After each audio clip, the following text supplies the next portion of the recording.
Something else was used against the students that drove the final nails into the coffin, killing the movement.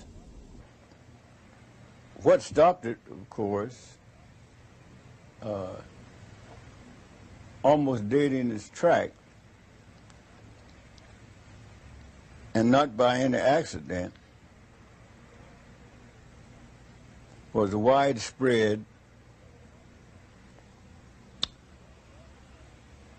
and deliberately organized widespread use of drugs.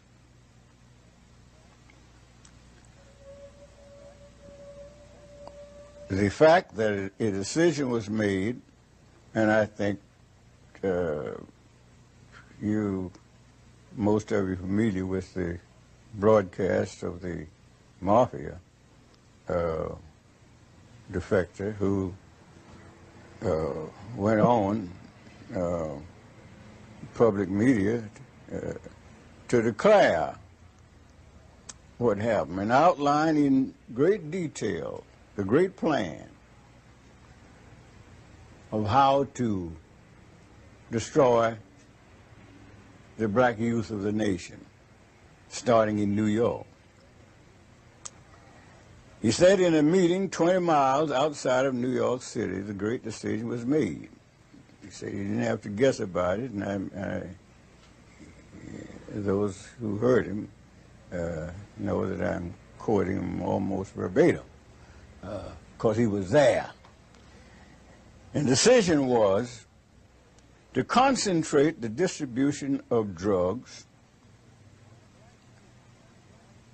on the black youth of the nation, starting in New York.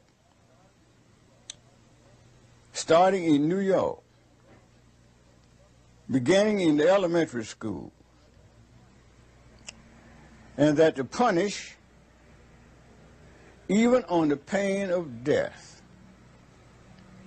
any of the distributors who invaded the white community or predominantly white schools. That New York and other large cities were to be divided up into districts. The district commander, black, was to be given any kind of car he wanted, Mercedes, Rolls Royce, anything, because this would be a part of the sales pitch. Said blacks just love fine cars, and he'd drive around through the community in his fine car, and some of his key assistants, and he'd be identified, he'd be known, and that sort of stuff. And so the stories, I'm not going any further into it. But thus it began, and the spread over the country. And we fell for it. Now, one thing was important. That the thing to attract the blacks, more than any other thing, more than the drug itself, but to spread the word, have a number of key young people in it, and spread the word that this is the end thing. So that'll get them. Just say it's the end thing, and they'll brave the fires of hell to be a part of the end thing. So that's our story of the decade of struggle.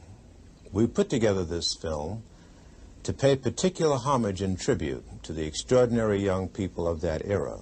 And we give the story to our young people of today in particular, in the hope that they'll stop and think about much of the negativism that they're caught up in nowadays, and try to understand why.